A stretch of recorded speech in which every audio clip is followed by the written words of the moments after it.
Hi, this is Brooke Devard from Naked Beauty. Are you tired of feeling housebound? I sure am. Break free with the new Unbound cordless auto curler from Conair. It's a high-performance auto curler that's rechargeable and gives you up to 60 minutes of cord-free runtime. Just think of all of the incredible hair looks you can create in 60 minutes unbound away from your wall. Don't get tied down by cords. Love your look, live unbound. Check it out at conair.com and search Unbound.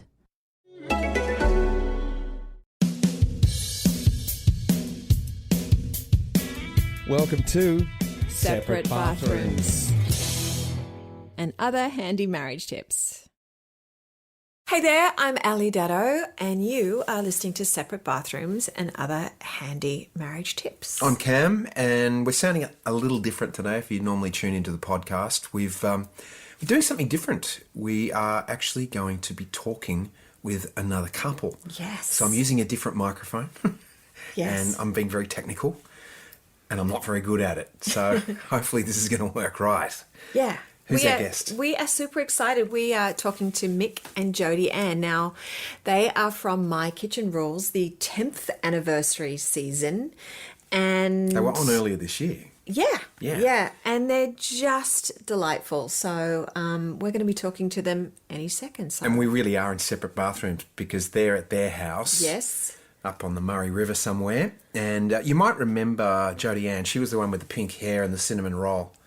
I love that term, cinnamon roll. Not as in eating it, it's the style of hair. It's the purple and pink cinnamon roll hair. Yeah, and they're just a lovely couple from the country, so... Did you ever see the skit? I don't know who it was, but they did Princess Leia with 2 croissants. Yes. That's not Jodie. That's not Jodie.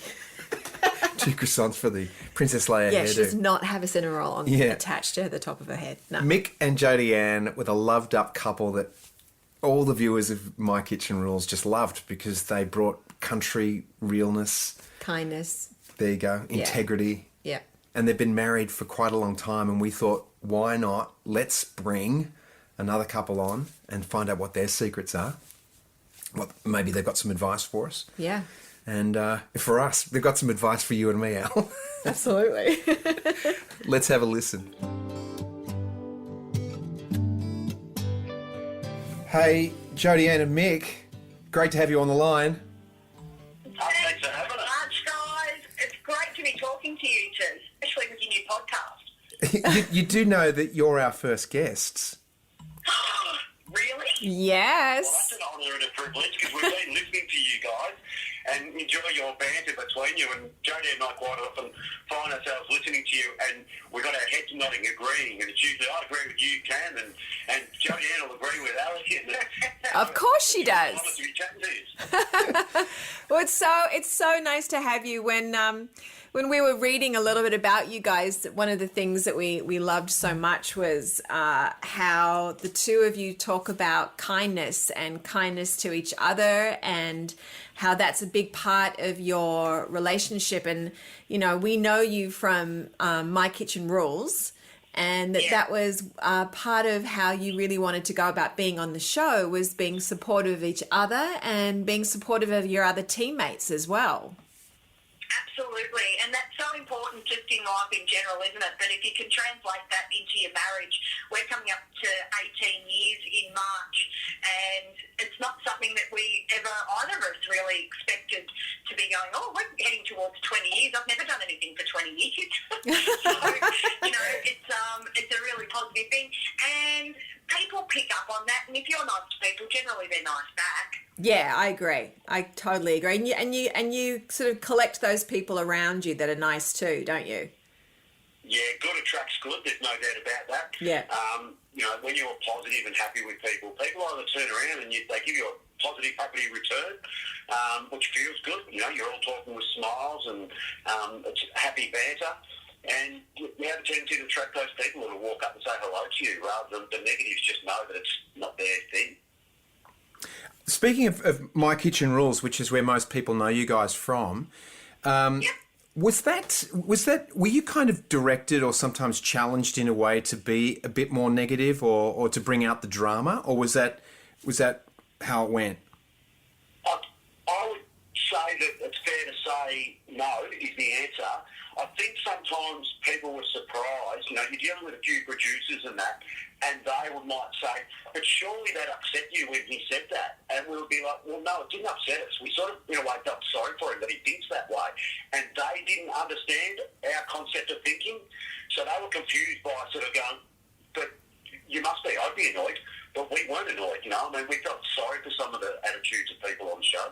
Yeah. That's the most common question that we get asked. Is it scripted? And 100% it is not scripted. What you see is what you get. The only direction that you're sort of given is what not to say, because some people can be a little bit crass or politically incorrect, and then you said, well, that guy is not going to go to air, so please, don't act in that way, which is fair enough. And that was never asked, but we saw that with other contestants. Probably the only one we were told not to ever say. The only direction really was, please don't all just walk into the room and go, wow. Just goes, wow. Try and be a little bit more constructive than wow. Sometimes a well-placed wow works pretty well. Yeah, it does, but not at times when you walk into the room and everyone just goes, wow. Wow. Yeah, not so good. So, not great ratings, And the two of you hadn't been in the entertainment industry before My Kitchen Rules, right? That was sort of a brand new venture for the two of you? Yeah, we actually had a tool repair business, so Mick fixed tools, Yeah. Nail guns and drills and grinders and things like that, and I did all the other side of the business. So I'm going to butt in on you there. This wasn't when Mick was in jail and you were baking files into a cake, was it? No, that's not how we start, right? But what is unusual, people who know me and have known me for a long time, I was the last person to be in front of the camera, centre of attention. Yeah. Not even speeches at parties or anything like that I wasn't comfortable with. So this was a big step outside the comfort zone, have some fun with it. Yeah. And what I really enjoyed about it was the first time I come face-to-face with a camera. Being reality TV, you're pretty much told, don't look down the barrel of any cameras, So you talk to the producer or you talk to the people at the table, which just gave you the opportunity to banter and be yourself, and you weren't talking down the barrel of a camera, which was made it easy. Yeah, and you really quickly lose the fact that the cameras are there. So it's interesting because we did a Carnival Cruise Ships commercial where we did have to look down the barrel of the camera. Like, oh man, really? Yeah. And we're actually given lines. We were given lines, which in the end they said, you know what, just hit the main points and be yourselves. And Yeah. once we did that, they straight away, the marketing people, and that just went, that's the best one by a long shot. Yeah, that's who you guys are. And did you find that because it was because you were together venturing out into the public eye, and that it made it easier because it's not like Mick, you were doing it on your own, or Jodie Ann, you were doing it on your own, but the fact that you guys were together jumping into a whole new world, was that strengthening for your marriage, or was that a challenge? So positive. And realistically, looking back at it, I'd applied the year before with my mum and we didn't get on. We made it to the final 18, not the final 16. And I wouldn't have made it through with my mum. I really didn't think of it. I didn't think it through. But being on with Mick, we had our emotional support, we had mental support of each other, and we haven't been apart for more than about 3 days ever in the whole time that we've been together. So I would have been away from him for 5 months, and that, emotionally, that would have broken me. Yeah, so right. I hadn't really thought it through. So together we had each other's backs. If Mick was down, I was able to get him up. If I was down and stressed or under pressure, Mick was able to pick me up. And we've probably come through this the best out of most of the teams because of it being husband and wife, and we're so supportive, and we've always worked together. Beautiful. Mick, what changed? Why did you say, what changed and you suddenly decided, okay, I'm going to go on camera? Well, I mean, the short answer is happy wife, happy life. But there's more to it than that. I mean, we'd had a business for 18 years. It was my little baby that, we counted on for an income, and I slept at that business. I worked at that business. We sold that business and said, let's go and enjoy life a bit. And Jodie Ann's dream was just chase up this champagne food on a big budget. She loves cooking. She quite enjoys and is happy being in the spotlight. So it was her dream, and I said, you know what, I'd be gutted if you went and did the biggest life experience of your life, and I'd be sitting here hearing you talk about stories about it, and I wasn't a part of it. So let's go and have a crack. The only thing that I'd said to Jodie Ann is, if I let you down in any way because this isn't my cup of tea, please don't hold that against me. I'm just being, a part of the journey with you. And never once did she turn around to me and say, you stuffed that up for us, or anything, not even close. She appreciated every moment that we're putting in together, and it was a life experience together, so I don't regret it for a second. And look at us now, we're talking to Cameron and Ali Dano. How beautiful. You guys sound like you really have an incredible supportive system emotionally, and mentally. And how did you go see, have you ever seen a therapist for that? Or did you just naturally were able to step into that role with each other? Have you always been like that? Or how did you get to that place where you were able to speak to each other so kindly and be so supportive? Good question. Yeah, it is a good question. It makes me think. I remember when I first met Jodie Ann, and I can still picture it, sitting on a lounge room floor with our legs crossed over each other and looking at each other and just talking for hours. And I suddenly realised, I think I've just met, I wasn't into soulmates and all that sort of stuff. I was one of the blokes and, I won't give you the bad reputations and all that sort of stuff. And I realised I'd probably met, the best friend I'll ever meet. And we just had that relationship from the start. Jodie and I would go out and just have the best time and banter together. So we had that relationship. Probably in answer to your question of where to see someone, when we sold the business, that was part of it, is that we did go and see someone. I was suffering. Jodie knew I wasn't right. We didn't have that same banter. And so we went and saw a therapist because I would not want to lose my best friend. I'd do anything to not lose my best friend. And that therapist basically said, look, number one, you're suffering from a bit of depression. And number two, you're having an affair. Now, of course, as soon as someone says you're having an affair, you're like, I'm horrified. And that affair was with the business. I was sleeping with the business 4 nights a week. Our holidays consisted of getting back to my affair, the business. So that put a perspective on how important our relationship was. And we sold that business at its peak. It was making the best money. Our life financially was looking really good. And But wasn't going to our relationship. Yeah, and I wasn't going to lose the relationship because we could do that all over again if we had each other and had the right frame of mind. So I just realised I had something good. Good times and bad times, Jodie Ann's always there, and we're there for each other. Was there any stigma for you guys to get through with the therapy? Look, I don't think so. And I was very open to other people about saying that we were going to a psychologist because I've suffered depression about 20 years ago when my first marriage broke down really quickly. And I'm not ashamed. I think it's better for people to go, well, going to a therapist or speaking to someone is normal and it's helpful and it's healthy. You get your car serviced, so you need to get your brain serviced as well. I was very open with friends and family saying that this is what we're doing. And I think people notice the change in us anyway. Me, not so much though. I understand the stigma behind it. As I said, I'm sort of more the bloke's bloke, and I think blokes struggle with admitting that they're, whether it's a vulnerable side or a weak point, or I'm going to go and talk to some Sheila who's going to tell me a point of view that I don't like. But my opinion was, it's better than the alternative, which if you haven't got an answer, you could be risking your mental health or a relationship. Let's go and talk to this person. They've got nothing to benefit of putting you down, or they're there to try and help. So go and give it a go is all I thought, and it helped us. And now you do talk to people about it, though? Absolutely, have no problem, and I'd recommend, any of these, quitting smoking, speak to the helpline. You can always hang up. Go and see a therapist. You can always leave, but at least give it a go so you know you gave it your best shot, and I don't regret doing it at all. Good for you. You go, hon. Well, I was just going to say, I mean, that was, incredibly, that's such a brave thing to do, is sell your business at the height of its,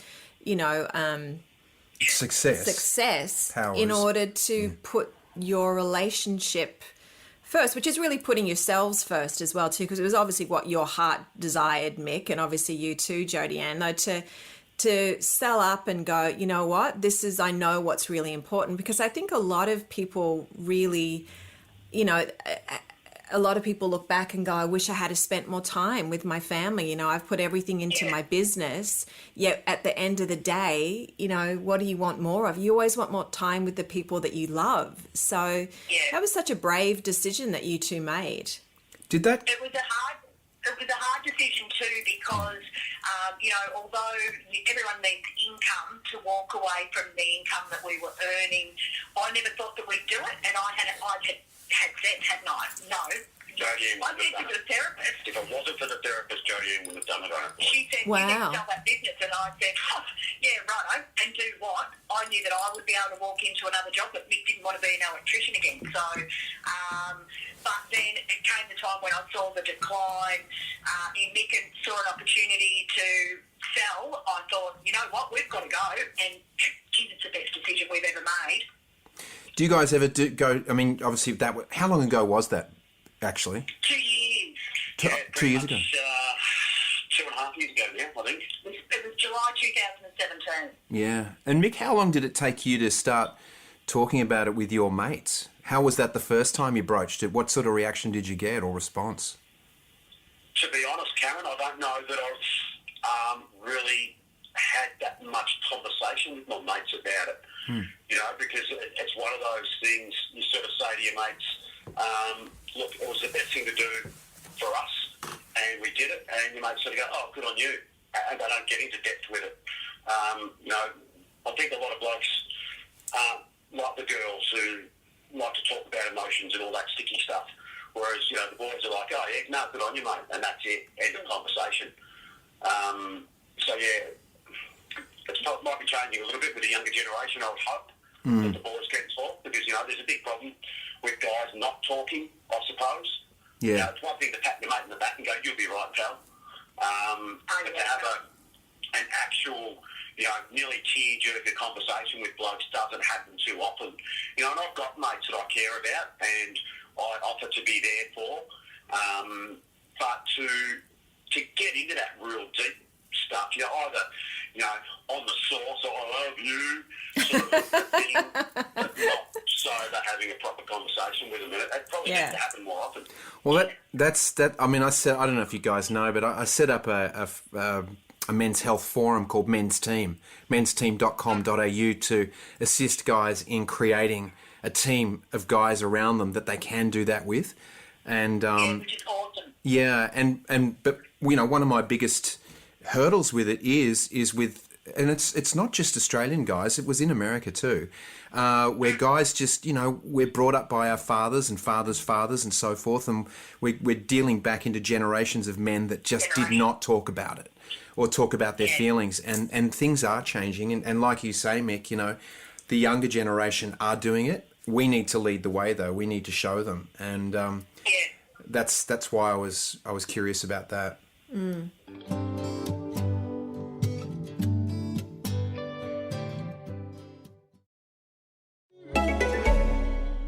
Hi, this is Brooke Devard from Naked Beauty. Are you tired of feeling housebound?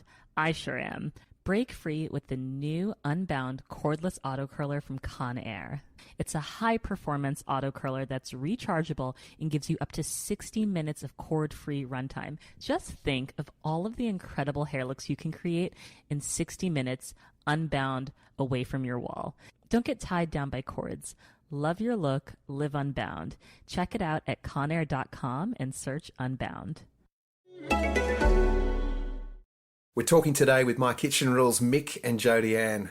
Jodie Ann, if a woman came to you and said, I don't know what to do, my husband spends hours at work, I can see he's falling apart, you know, all of his time is spent on the business and he barely talks to me anymore. What would your advice be to a woman? I can probably the only advice I could offer, I guess, is what I did with Mick, and it was probably, I don't know whether it's the right decision that I made, but it was what I did, and I sat down with Mick a couple of days after Christmas, because we only ever had sort of 2 weeks off at Christmas time, and I said, you're self-medicating, I feel that you're depressed, I've been through depression, and I'm not going back to that business while you're like this unless you see someone.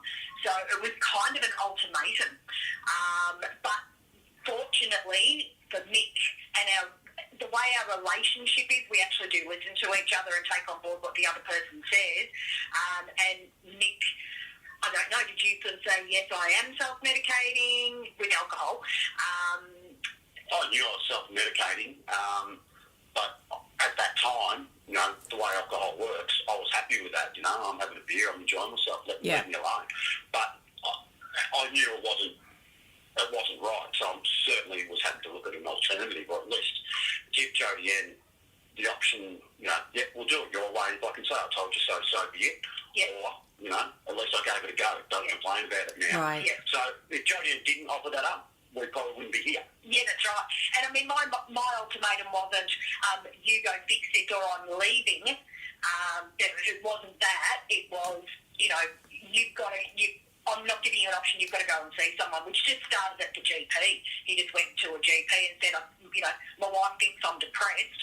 I think I might need some help. And that was one step after another. We ended up with a psychologist. So, and probably just something that's just reminded me of it is just going to see your GP. If the GP gives you one of those depression tests, I don't know if either of you guys have ever sat there, that's actually quite confronting to sit there and answer those questions, and there's no one to lie to other than yourself. To fill one of those in is quite confronting, and just makes you think about your life and the importance of things and the way you're going to answer some of those questions as opposed to some of the ways you'd like to answer those questions. Yeah. Pushes you to go, you know what, these mental health people have been around for a damn long time. They must be able to help some people.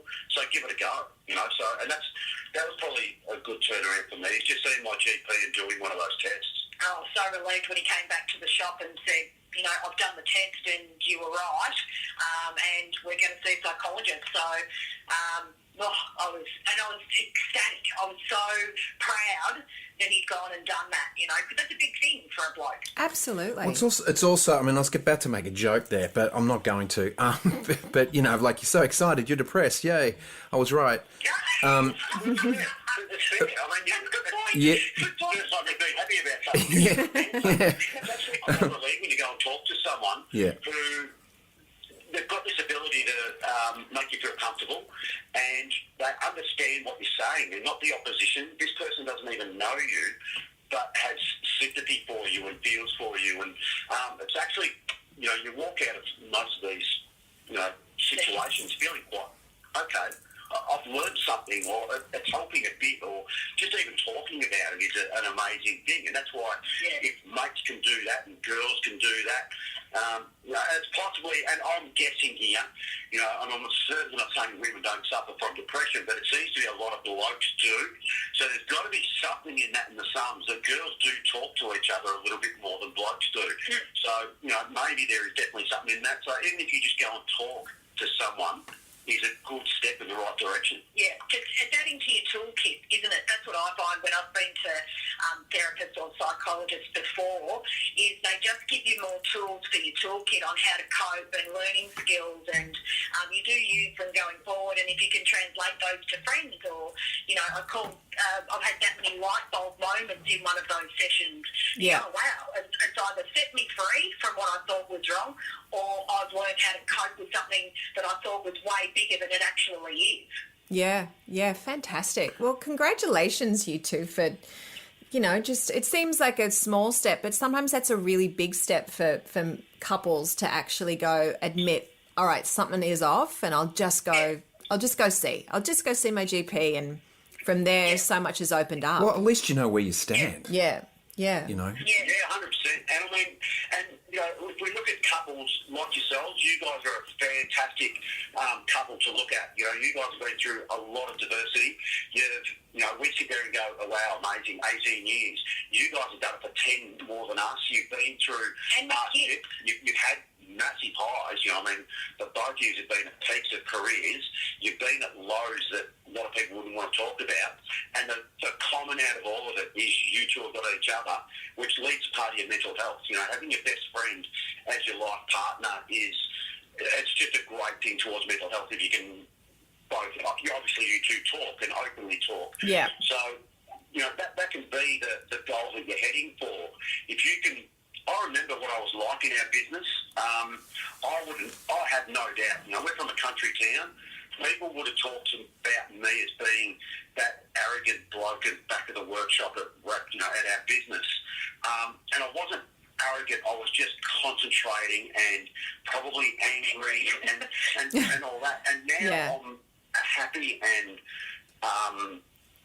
people smile when they talk to me, and I smile when I talk to them because I'm just a happier person. And that's the result you can get just by having a few chats with someone and getting a better understanding of. It might not just be your mental health. It might just be just rewiring a little bit. Look at the positives. The old thing of the glass half full, half empty. Yes.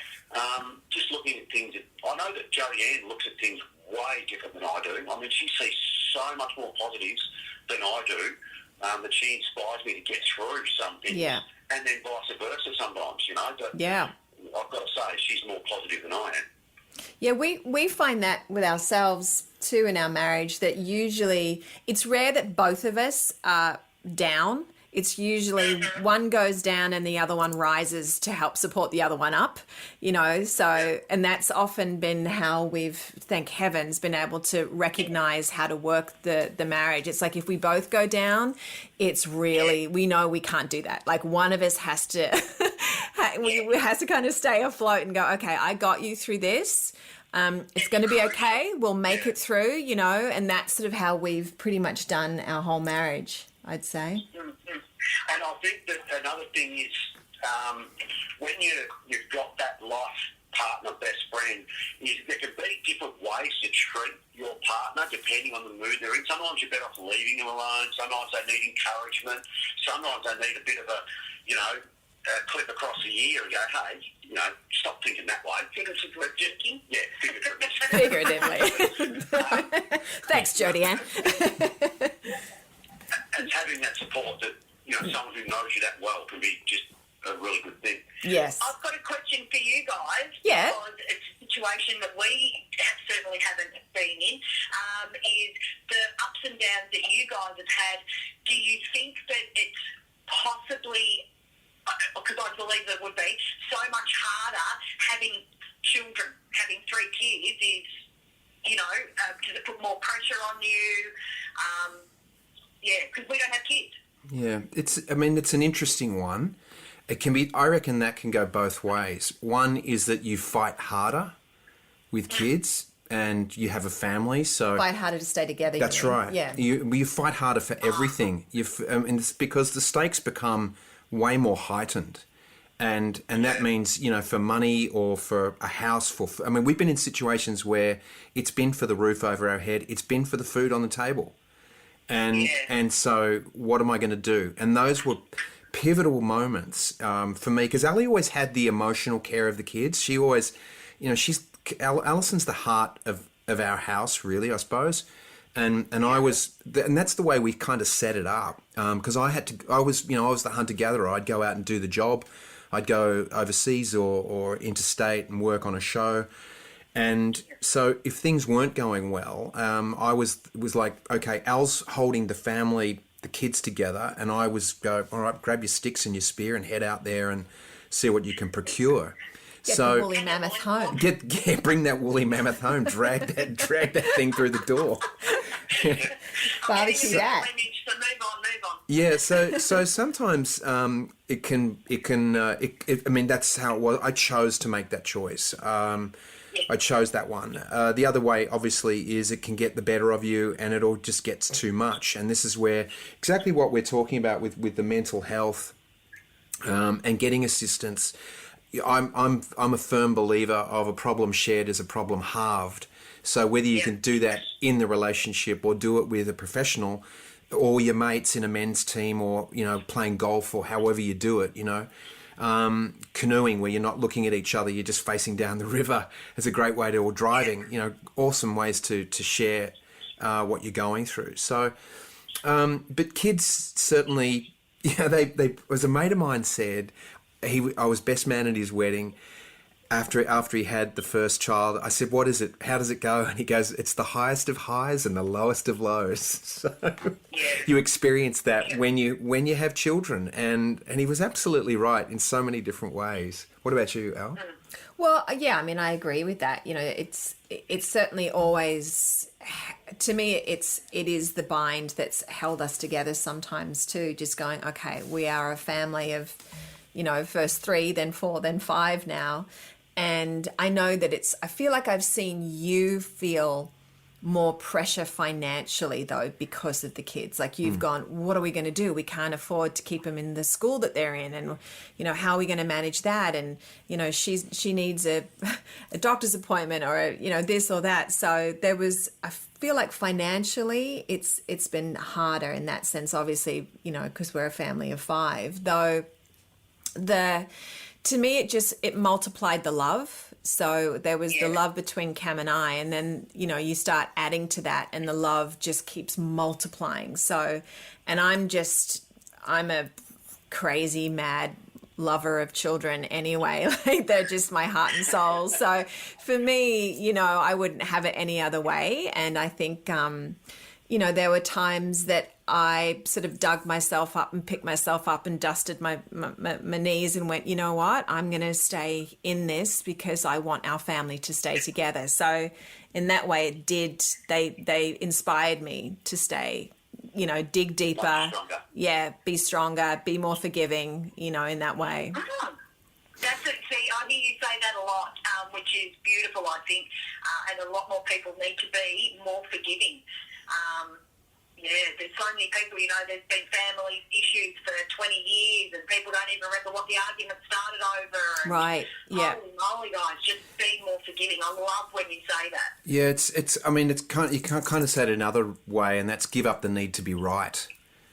And yeah, 100%. That's a really good saying, Cam. That's a really good saying. Yeah. Well, it's also... I think any, and I'll talk from a bloke's point of view, and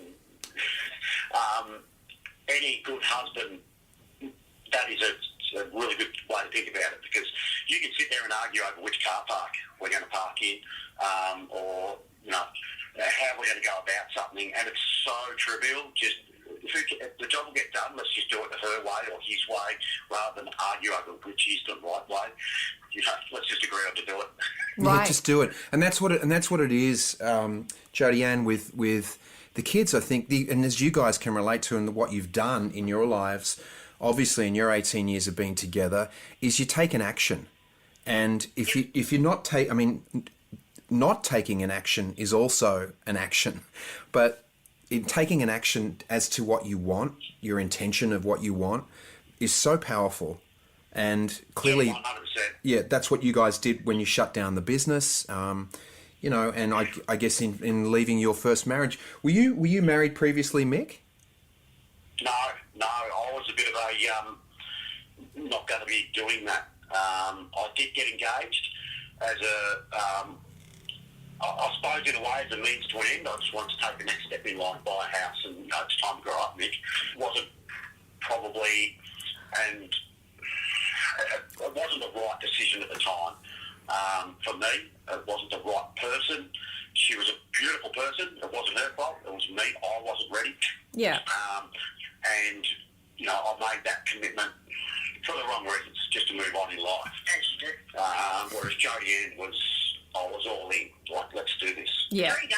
We were hooked in 3 days, which was similar with you guys, wasn't it? You guys were hooked really quick too. Yeah, I was kind of hooked before I met him. Well, yeah, see, I can understand that.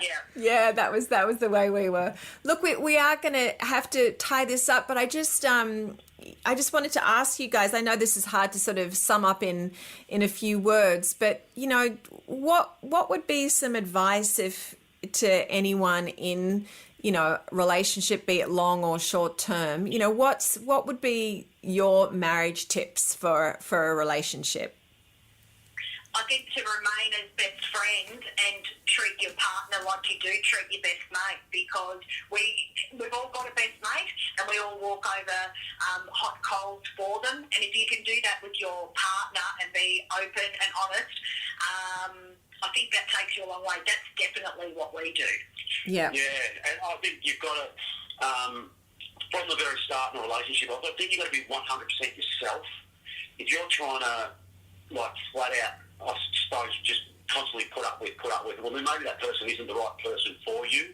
So, don't, like, not every relationship's a perfect relationship. Yeah. So sometimes, you know, there is such a thing as too hard at work. But I actually really love what Cam said before about, what was that saying you used, Cam? Because I really liked it. Giving up the need to be right? Yes, giving up needing to be right. I think that's an important one. You know, at the end of the day, you're going to come up with the same result. Don't have to prove that your way's the right way to do it. Yeah. Well, listen, you guys, we could, I mean, first of all, I wish you were in the same room with us. We'll have to do this. We'll have a good sit down and banter with you someday. I know. Well, this was a great start. And thank you. I would say this is sort of like a half swinging session. So if we're in the same room, it's like the daddos are swinging in separate bathrooms. We'll do the other half swing, hopefully in the same room in the coming months. Hey, let's work towards that. Yeah, we definitely need separate bathrooms then, where there's the four of us. Well, maybe Jodie and Ann and I can share. Like, girls do that, but I don't know. Definitely. Imagine the banter in that bathroom. That's right. A lot of good banter happens in girls' bathrooms. What did you say then, Mick? You and I can get in touch with our inner I love yous. I love you, man. Couple of beers, mate. That'll be great. We've been talking to Mick and Jodie Ann from My Kitchen Rules. You guys are sensational. Good luck. Please stay in touch. Thank you. And thanks for being on separate bathrooms. All right. Thanks, guys. Absolutely our pleasure. We've totally enjoyed the time with you guys. Thanks for having us, guys. What a gorgeous couple. How good was that? So lovely. We need to do this again. Yeah. Swing again. Yeah. As we were saying, we need some more separate bathrooms with separate couples. I really enjoyed that. We're going to do it again. We're going to talk to another couple soon. Till then, be well. This is Separate Bathrooms. Check us out on Facebook, Separate Bathrooms, or on our Instagram. Al, you're at Ali Daddo, and Cam's at Cam Daddo. Cameron Daddo. Cameron Daddo. Yes, one word. The full name. That's right, I forget. All right, bye for now. Cheers.